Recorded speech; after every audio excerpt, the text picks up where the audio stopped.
In this video, I'll show you step-by-step how to reset the service reminder on a 2016 Toyota Yaris Hybrid.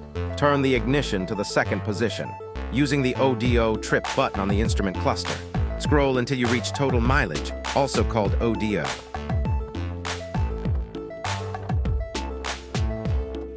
Turn the ignition off. Press and hold the ODO trip button.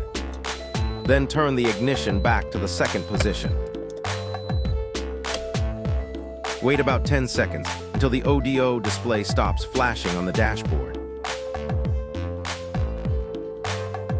Once it stops flashing, release the ODO trip button. Start the engine without turning the ignition off. And that's it, the service reminder has been reset.